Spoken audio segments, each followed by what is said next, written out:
a Peppinu Mereu, a soschente sesannol da esa naschida sua, de Anzelu Dettori.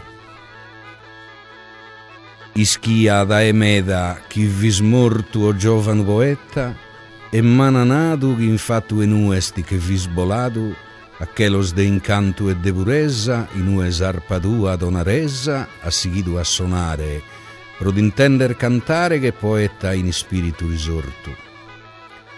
Tu e vis che fiore in mesu sortu, ispuntato in sigerru a saidia, tottu veladu de malinconia, ti se subito in fozzas attristadu, e t'ha posto in boleu una vrina maligna a manzanile.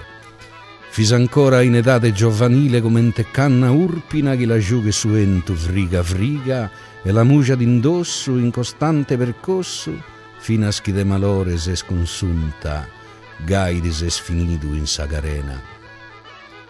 Quando da ia carignadu appena sueranu esa vida ti visbidu in d'epoca lontana asimizzante in sudottu a su giovanu pallidu e romasu che imprimia su asu de galusè in frisca zabalgiaras, in samorosa denera vuntana, in ie invocaias, sas noe virginellas de Varnasu, probimesciare afflittu, lagrimas tristal de presentimentu. Consuntu da edantu battimentu, asserradus os ojos assadie.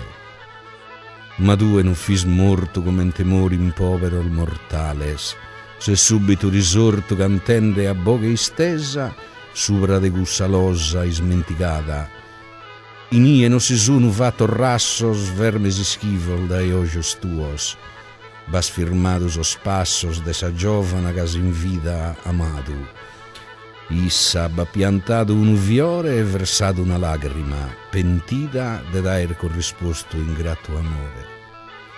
E se storradu giovanu a primore a frittire laras in sabba cristallina e galusè, in cue bella al giovanas galanas c'han imparato sa cantone tua t'han imprimidu in fronte un oasu de istima e de ammiru.